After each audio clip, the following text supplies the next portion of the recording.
Genesis chapter 2. Thus the heavens and the earth were finished, and all the host of them. And on the seventh day God ended his work which he had made, and he rested on the seventh day from all his work which he had made.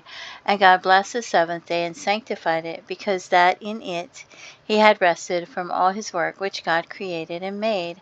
These are the generations of the heavens and of the earth when they were created, in the day that the Lord God made the earth and the heavens, and every plant of the field before it was in the earth, and every herb of the field before it grew, for the Lord God had not caused it to rain upon the earth. And there was not a man to till the ground, but there went up a mist from the earth and watered the whole face of the ground.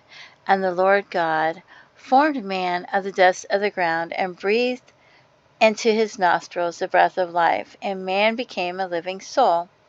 And the Lord God planted a garden eastward in Eden, and there he put the man whom he had formed. And out of the ground made the Lord God to grow every tree that is pleasant to the sight and good for food, the tree of life also in the midst of the garden, and the tree of knowledge of good and evil. And a river went out of Eden to water the garden, and from thence it was planted, and became into 4 heads.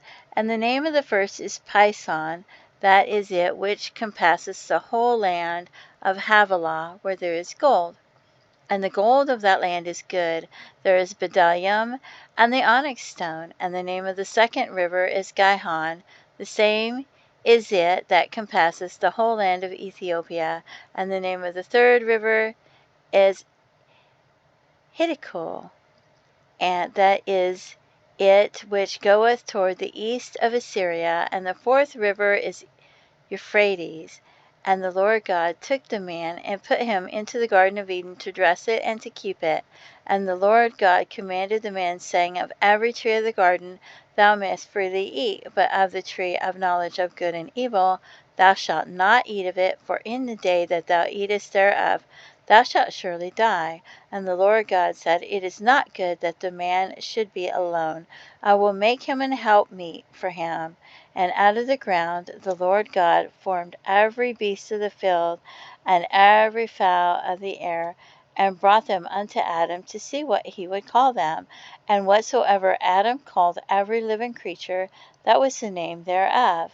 And Adam gave names to all the cattle, and to the fowl of the air, and to every beast of the field. But for Adam there was not found an helpmeet for him. And the Lord God caused a deep sleep to fall upon Adam, and he slept. And he took one of his ribs, and closed up the flesh instead thereof. And the rib which the Lord God had taken from man made he a woman, and brought her unto the man. And Adam said, This is now bone of my bones, and flesh of my flesh.